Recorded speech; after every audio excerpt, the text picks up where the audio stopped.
So welcome, everyone. I'm Ryan Donovan. I'm the library director. I've been the director here for a little less than a year. In that time, I've sort of become a part, I would like to say, of the Southborough Library and of the community here. I'm very happy to be here. Libraries are really important. This is sort of a morning that celebrates that. We sort of have to re-justify our relevancy and why a place like the library is so important. So a lot of people who are here this morning are going to be more eloquent than myself. So I think we can get started hearing from them. First up, we're going to hear from Judy Butts, who is representing the Library Board of Trustees.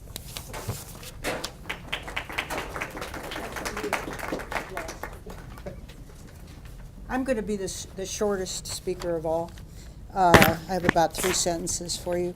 Welcome to the Southborough Library. I thought I'd introduce my fellow trustees who are all here somewhere. Jane Smith, Richard Wallace, Marguerite Landry, Nicole, chairing a chair, and Nancy Mayo somewhere. Is she here? She was here. Maybe she went to... well, maybe she's over there. But we are all here because we love the library. Welcome to the Southborough Library. We see ourselves as the center of intellectual, cultural, civic, and social life in this town, and we're almost geographically at the center of town, at this terrific intersection you've enjoyed. And this isn't bad, really, because it can be really, really bad if you don't time it right. We're proud to host this event because we do think it's part of our mission as trustees, and we are grateful to Ryan for encouraging us to do this. We host in this building and in this room, we host book groups, we hold discussions about Main Street, we host candidate debates, we have author meetings, we have quilters, we have teen advisory groups, we have cooking groups. You guys can tell me what else we have. We have debates about important issues in town. We're talking now about running something on the Burnett House. Some of you may know about that. We are the center of that activity. We have music. We want to have more. We have art. We just got a grant to set up a case for three-dimensional art so we can show things in a special way. We're really proud of what we do. And we have great goals. The trustees have great goals for the future here. We want to see this building grow and change. We want to see our mission get larger. We want to encourage town commitment through budget. And Massachusetts legislature, thank you both for coming today. We want you to help us grow our mission, and we thank the NBLC for supporting us. Welcome to the Southborough Library.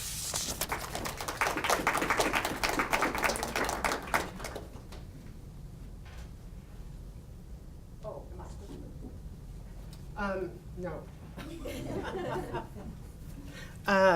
Up next is the president of the Friends of the Southborough Library, Beth Mello.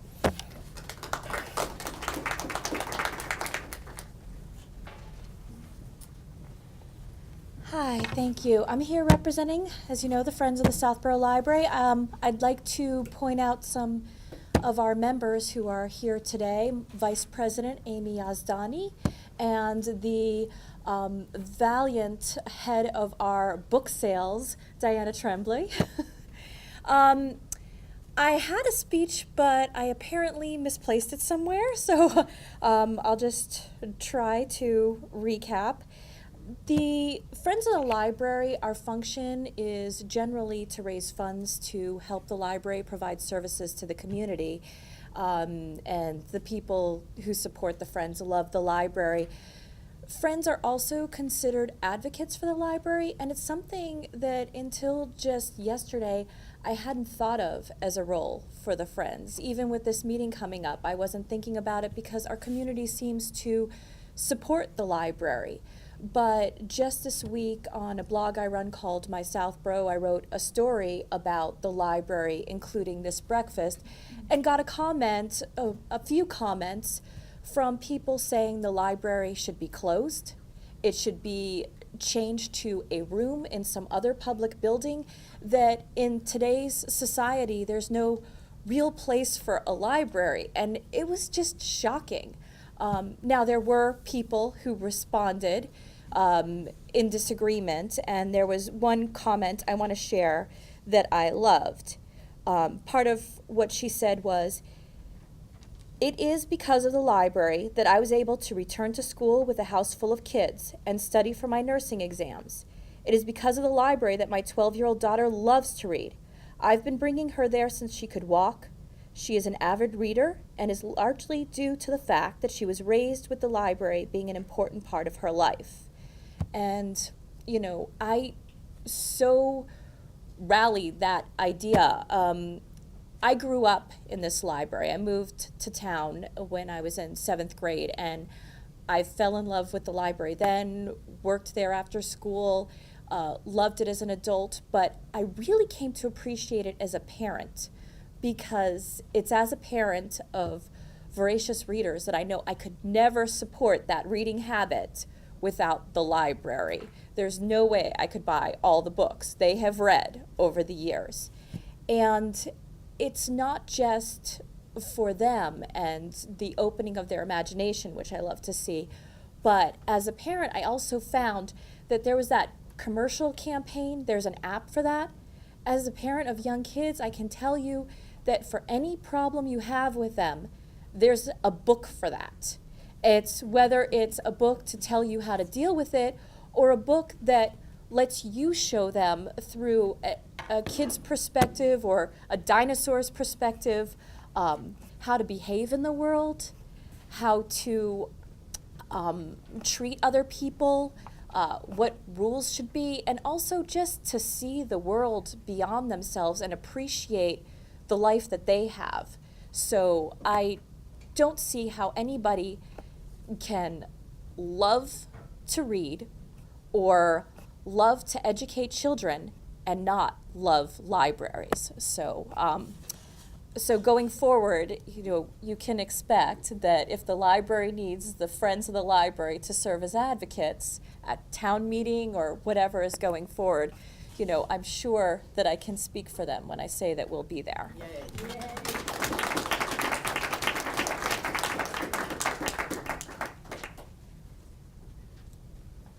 Thank you, Beth. We love our friends. Up next is Marianne Clubbish, one of the commissioners from the Massachusetts Board of Library Commissioners. Thank you. Good morning. Thank you so much, Southborough, for having us. And thanks to everyone for coming out on this frigid morning, and especially a thank you to the legislators who took time out of their busy schedules to be here. I hope you all have a copy of this year's legislative agenda. You know, too many of us think of this as the state library budget. But let's look at how it directly affects your own local library. A couple of facts. First of all, library usage in Massachusetts has increased over 40% in the last 10 years. Likely similar numbers in your own library. In the meantime, funding for state aid to public libraries, which goes directly to your local libraries, is 11% below its high in 2009, where it was 6 years ago. So our top priority again this year is state aid to public libraries. For many libraries, state aid helps fill the gap between the operating budget and real spending needs. Your library has the flexibility to use it for any legitimate purpose, from computers to furniture or whatever is really needed.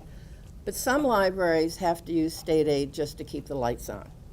One library director said, "Although this is now a cost of doing business, our library does not have a budget line item for some of these expenses. We would be in technological shambles without state aid." So for state aid to public libraries, we are looking for an increase of $4.5 million, or better to think of it as money that goes directly to your local library, and by state law to be put into a separate account to be expended only by your local library.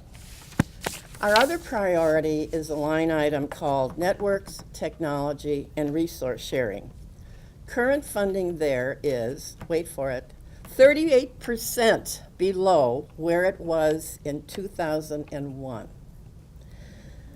Funding below where it was 14 years ago for technology. So if you asked someone in 2001 if they could run a library without books, the answer would be, of course not. But if you ask someone now if you could run a library without technology, the answer is the same, of course not. Did your library even have a website in 2001? Did it have downloadable ebooks or audiobooks? Did it have online databases? Did libraries provide Wi-Fi? Likely not. Most of the funding for automated networks, library technology, and resource sharing goes to the networks, like Old Colony or CW Mars or Minuteman. We couldn't do without them. Each of your libraries pays a membership fee from your local library budget to belong to those networks. When state funding decreases to those networks, the technology costs have to get passed on and directly impacts your library's budget. Technology is now the expected norm in libraries, but it's become financially difficult for many libraries to even keep up. The bottom line is that across the state, not every library has the same access to information and technology, and that is the complete opposite of the library principles of equal, free, and open access to all. So for automated networks, technology, and resource sharing, we're looking for an increase of $3.3 million to get that technology line item to where it should be in FY16. It would mean that networks like CW Mars could stop playing catch-up and get the same technology out to all libraries. And what we're really trying to do is simply restore what was lost. Unfortunately, after doing more with less, year after year after year after year, all you can ultimately do with less is less. So while these may seem like large increases that we're asking for, the reality is that the total state library budget is only 0.06% of the total state budget. That's 6/100ths. And more importantly, technology is what helps libraries do more with less. Libraries are providing this explosion in services with fewer staff than they did 10 years ago. Libraries are literally the most efficient of institutions.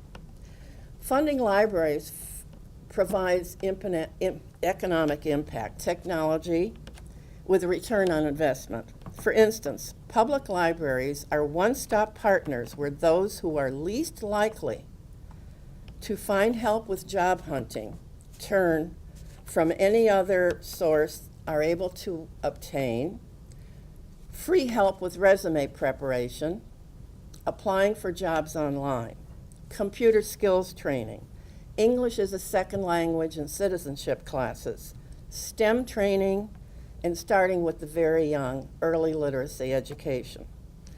The public library addresses growing problems in our society in a way that no other agency is as trusted or ready to provide in one place. Last year, we made a concerted effort to contact our legislators and prioritize these same two items. We're not as far down as last year, and for that, we're truly grateful to our legislators and for the work they did on behalf of libraries, and especially to Cait Hogan, who's sitting out here and is arguably this morning the most important person in this room. She's the head of the Library Caucus. At the bottom of the legislative agenda, you can see the numbers. You can see the high, the current funding, and the request for FY16. You know, we've heard it said that since the cities and towns get local aid, why should they also get state aid to libraries? While they're both in the cherry sheet distributions, they're not one and the same. It's critical that the two are not confused. And when you hear that local aid is going to be protected, don't take it for granted that that means the same thing for state aid to public libraries.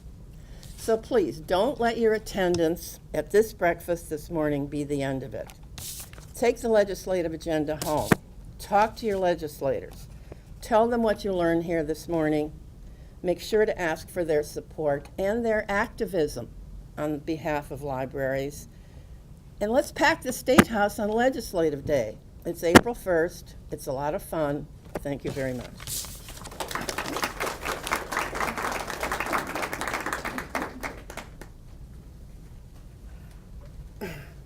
There are also extra copies of the legislative agenda that you guys can grab on the way out if you didn't get a copy.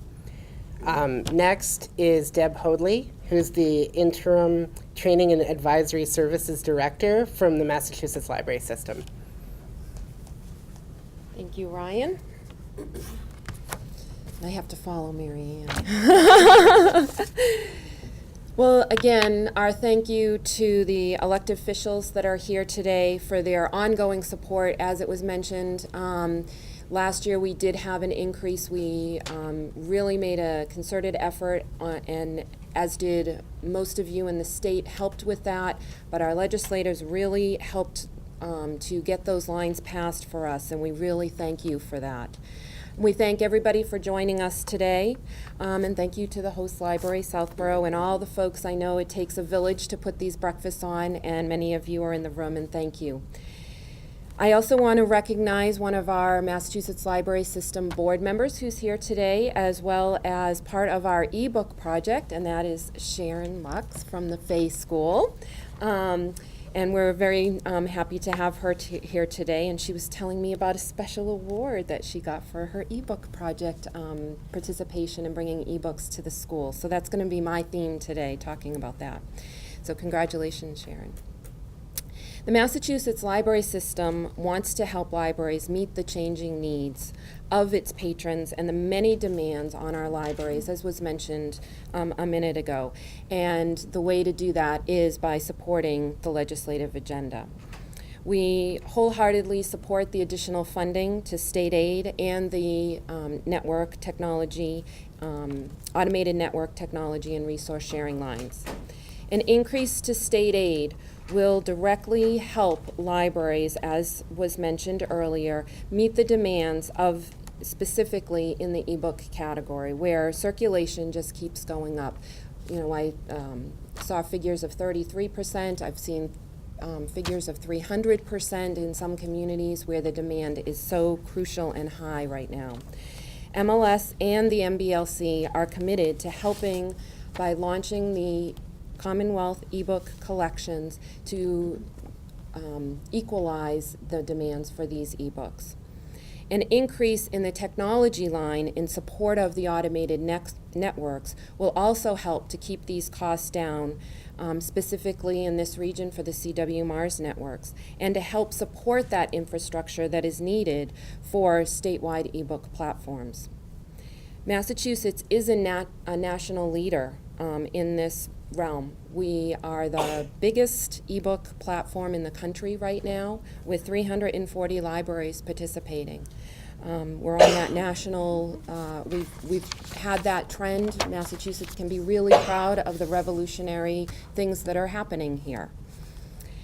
And our libraries are crucial to that effort.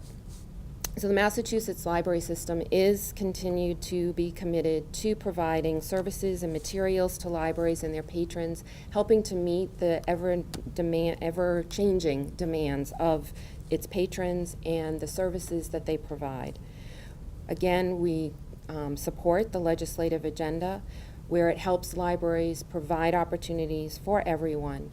It is truly the community center, and it's the community space vibrant and alive today and helping to fill those needs, and libraries do deserve more. Thank you very much.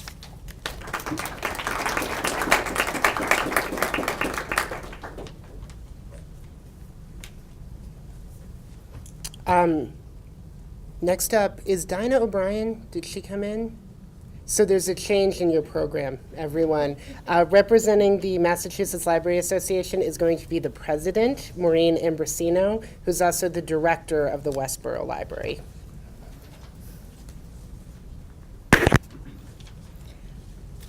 So I would like to thank everybody for coming on behalf of the Massachusetts Library Association. The MLA Legislative Committee organizes breakfasts like this all around the state every year to bring library advocates together and to communicate the message of how important our libraries are to our local legislators. And I am a local area resident, so I know how fortunate we are in this area to have elected officials who are so supportive of libraries. And it's definitely due to their hard work on Beacon Hill that we made the gains that we did last year. So I want to echo the thanks of the previous speakers for all that you do for us when you're in Boston. And I also want to remind everyone that our Library Legislative Day is coming up on April 1st. It's not a joke. It is April Fool's Day. But please come to the State House and come and talk to your legislators in Boston. It really is a fun day. The idea of going to the State House can be a little intimidating when you're just a resident of a district, but our legislators love to see us there, and we hope that you'll join us. The one thing I just want to point out in the legislative agenda, I know we have some students here from some of the local schools, and if you look at the funding request and what Commissioner Clubbish was saying earlier about the high funding for, and if you go down, the automated networks, the Board of Library Commissioners, and the state aid to libraries, the high funding levels of those probably were before some of these students were in school. And I'm thinking about it from the perspective of a parent of a college student. And the year that my daughter started school was 2001. And that was the year that we had the highest amount of funding for the Board of Library Commissioners and the automated networks. So in her lifetime, we've never had that level of funding for such important functions in our libraries. And you all know how much the technology landscape has changed in that period of time. And it's time to get our libraries back to where they belong. And I think the theme, Massachusetts residents need more, is so just crystal clear and is so important that we really do. And our students who are here deserve to have the libraries in their communities that are really able and equipped to meet their needs as they're going through school and becoming educated citizens. So I appreciate your support. And on behalf of MLA, for the MLA members who are here, thank you for being members of MLA. If you are a librarian, a library support staff, a trustee, or a friend, I invite you to join MLA if you're not currently a member and help us to continue our mission of getting the word out about how important libraries are and to provide networking opportunities for librarians across the state. Thank you.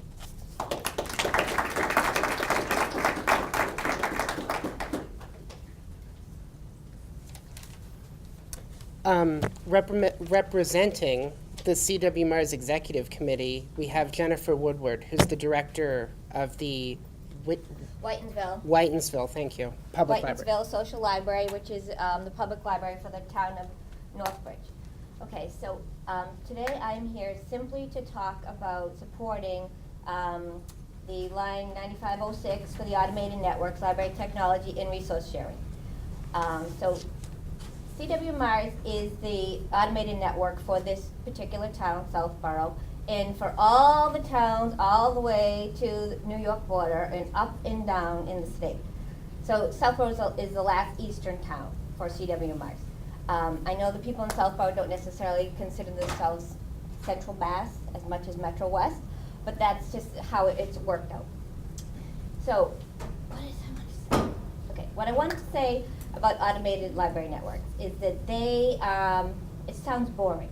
For the most part, people experience it, patrons, customers experience it as the database. Librarians understand that it is literally the technology infrastructure that allows modern library services in Massachusetts. As was alluded to previously, the automated networks have allowed libraries to continue to provide same level services, increase their services, better services, because they have taken on the roles that were previously done in public libraries by staff. One of my first library jobs was at the Shrewsbury Library doing mediated interlibrary loan. That job is no longer existing because with the automated networks, they're able to, technology-wise, patrons do this themselves. It's essentially the ATM function of a public library service, is now you can get your own items sent from around the state. There are, I'd say the most important thing about the automated networks is it leverages the work of all of the people in the library ecosystem, okay? From the local libraries, of which this is a local library, the people here, when they add a book, they feed their network, okay? So a book is not available simply to the people in Southborough, but it's automatically, instantly available to everyone in your network. So then it goes up to the network that way. You leverage the work of the local library. At the network itself, all of the work they're doing is replacing, in a lot of ways, the work that the local libraries would have done. But if they do it for one library, they do it for all the libraries in the network at the same exact time. So that leverages the work that they're doing. But it doesn't end in your network, because the state has a project whereby they connect all of the libraries together.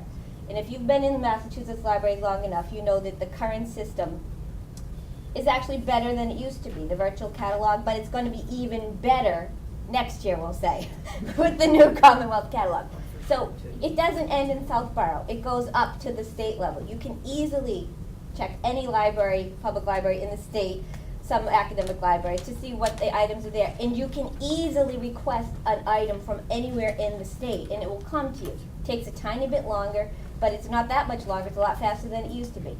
After that, all of this, because it's electronic database and networks connect to other networks, it actually leverages beyond the state up to the country, and indeed the world, which, if you're really interested, a librarian will show you how that is done. It's on the internet, you can do it from home.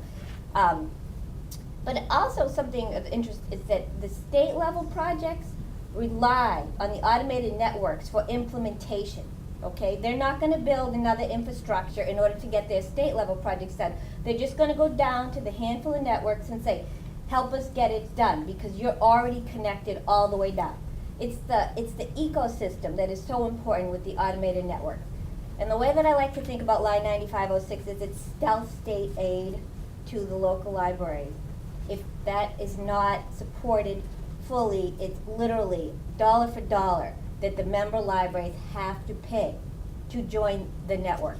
And because of the way that libraries are funded in Massachusetts, mostly at the town level, and because of the varying abilities of all the towns to pay for their services, especially non-school and non-public safety services, that it is not an exaggeration to say that 9506 is so important, because libraries would not be able to belong to a network, and it might as well be 1980 for those guys again, if that's what they have to choose to do. Thanks.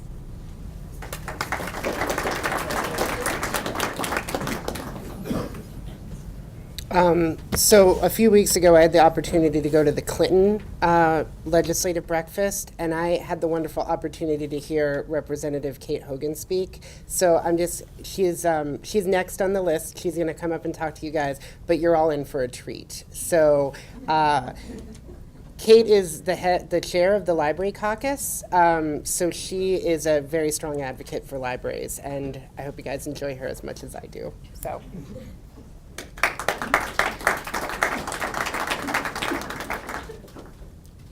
Thank you so much. I don't know if I'm quite ready for those honors. I haven't barely had coffee yet, but and waited out there about 10 minutes in traffic. There was something going on. These inexplicable things that are happening in traffic now that eat 10 minutes of your time every day, or 2 hours, whichever direction you're headed in.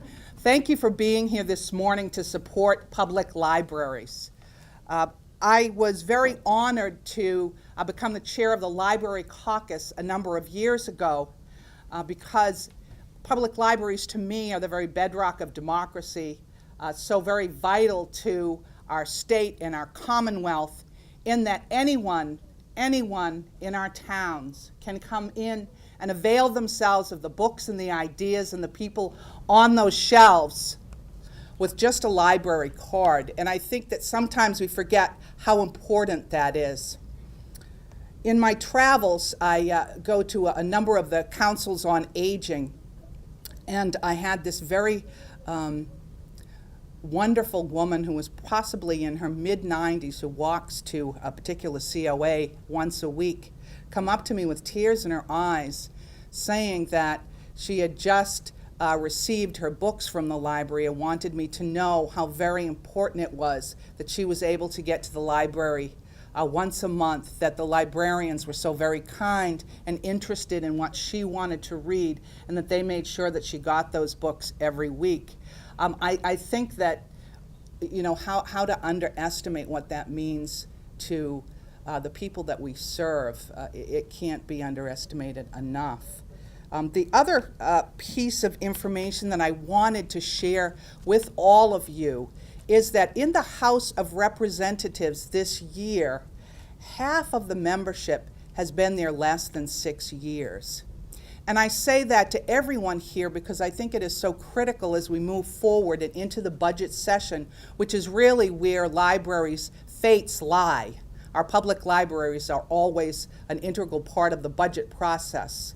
That we need to remember that as new state representatives come to Beacon Hill, they need to also know how important our libraries are to their constituents. And I would say that it should be a very important part of the budget process this year that the Library Caucus and that those that reach out to membership really communicate how important the budget cycle is to libraries, how very important libraries are in their communities, and how we've had to struggle over the last 10 and 15 years with budgets, because we've seen the Great Recession, and even as we saw library usage increase by 25% during that time, we also saw a budget that struggled to meet the needs of all sorts of different constituencies. And that is the great difficulty of being a representative. You know how important so many things are to so many different people in our communities, and that we need to understand where the money goes, how it's used, and how it can be most effective, even as we see ourselves slowly coming through a recovery with some bumps in the road. So I'm so glad to be here today. I am so glad to be here in Southborough with Senator Jamie Eldridge, who's a huge supporter of libraries in the Senate. He's a very important person with regards to supporting libraries in the Senate and giving voice to that, and to Representative Carolyn DiCicco, who has also been there for us on every front with library funding. So I look forward to hearing from them. It was great to hear from everyone here today, and I look forward to fighting for library funds in the coming months. And please, again, advocacy is a very root of how we get this done. So don't underestimate what a phone call, a personal email, or contact with your state representative or senator will do in the months ahead as we look to see what we can bring back to our public libraries. Thank you all for being here.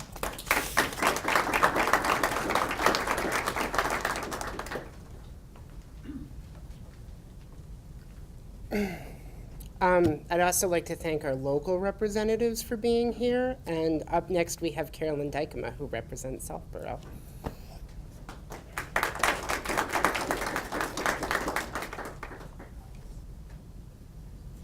Good morning. It's wonderful to be here. It's a privilege to represent the community of Southborough, and I want to acknowledge my colleague, Cait Hogan, she and I entered the legislature together, and she has been a tremendous leader and advocate for libraries. She has built a very large caucus, as she had mentioned. So many of the legislators are part of that caucus, and that is really how we get information. So I want to thank her for her leadership on that and for her passion for the issue. I don't know if you've ever heard Cait's story about her grandmother, her mother, who, for whom libraries were such a big, big part of her life. So you know that for Cait, it truly comes from the heart. And I want to thank all of you in this room. Cait had talked about advocacy and the importance of advocacy, and I feel so grateful that the communities that I represent, including Southborough, Hopkinton, Westborough, and Holliston, have the privilege of having very, very strong and active library communities. And in fact, the last time that I was here at the Southborough Library was the day that Santa came into town. And the number of children who were downstairs doing crafts and participating in library activities was really heartwarming. And I think it was sort of concerning to hear Beth's comments earlier about those who think that somehow library services can be outsourced, or that this sort of new internet generation has somehow can provide a service that no libraries can no longer fill. And I want to say, what's remarkable to me has been the resilience of our libraries. And when you see the programming, thanks largely to the folks in this room, that's happening in our libraries, it really has transformed over the years and continues to meet the needs of our communities. And I want to highlight here in Southborough, I know there was a speaker series during some of the most challenging economic times in our history, where the library was hosting forums around local businesses to talk about what local businesses were doing in our communities, how they were, what their needs were within communities to be able to stay and expand. I can think of no more appropriate and timely topic. And where was that being discussed? It was being discussed right here in our libraries. So really, libraries are in many ways the heart and kind of the main street of our communities, and I think are even more important today in the era of internet technology, when so many people, where do people gather? Where do people come out and connect face to face anymore? It's our libraries. And libraries have stood up despite some of the budget concerns that have been mentioned here. Despite the lack of resources, despite declining resources, the folks in this room and in libraries statewide have stepped up and filled the gap with enthusiasm, with passion, and with creativity that I think continues to speak volumes. The fact that you've got such a tremendous legislative caucus speaks volumes to your advocacy. I want to highlight what Representative Hogan said. There are a lot of new legislators in there. We respond to local concerns of our constituents, and you have the networks to be able to leverage those constituencies. For those of you who have a new legislator perhaps in the State House, be sure to take the time to come in on April 1st. Make that face-to-face meeting, explain what your library is doing, get that individual out to your library to see the great work that you are doing.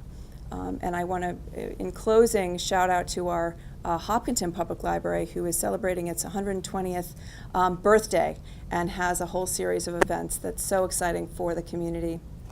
And again, to see the vibrancy of the whole community coming out to support that effort is really heartwarming. So even better days lay ahead. Looking forward to continuing to work with you all and get you the resources that all of our communities need. So thank you very much.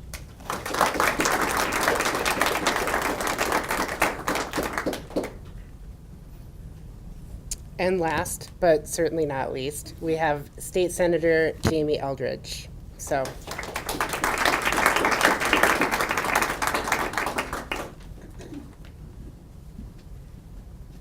Well, good morning, everyone. It's an honor to be here with you and to be with my colleagues, Representative Hogan and Representative DiCicco. And I want to thank Ryan, Judy, and Beth for welcoming us here to the Southborough Library.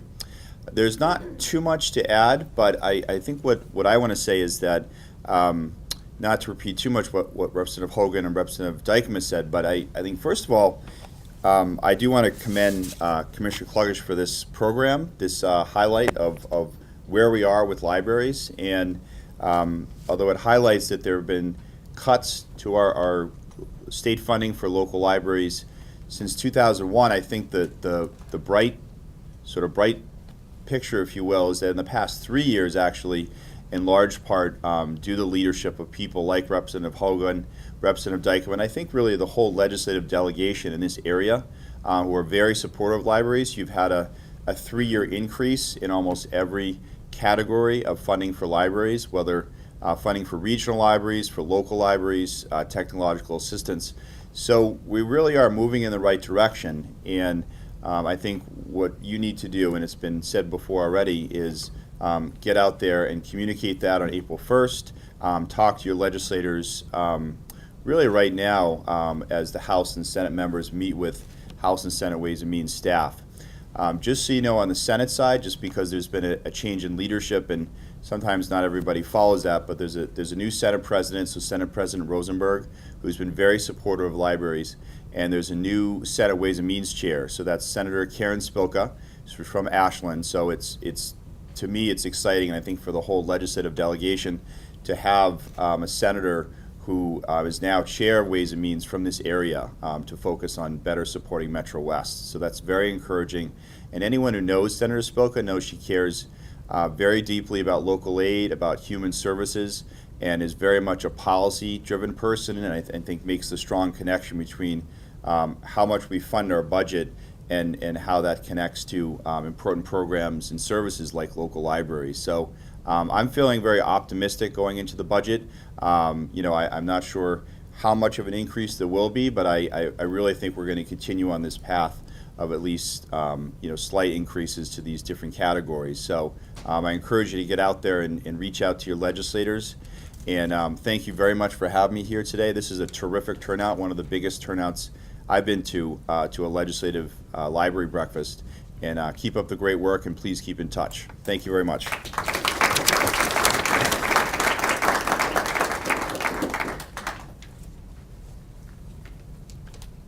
So just in closing, thanks again for coming. I know many of you sort of know that we're gearing up for the library's next 5-year strategic plan. So I'm happy to report that we finalized our committee. So I think we're going to have our first meeting in March. I'm trying to make sure everybody's schedules are coordinated. So hopefully there's going to be great things you hear about the Southborough Library in the future. And hopefully all of the support that we get from our elected officials, from you, will help in that effort. So thank you. Be sure to grab coffee and food. We have a lot of stuff up front before you leave. And thanks.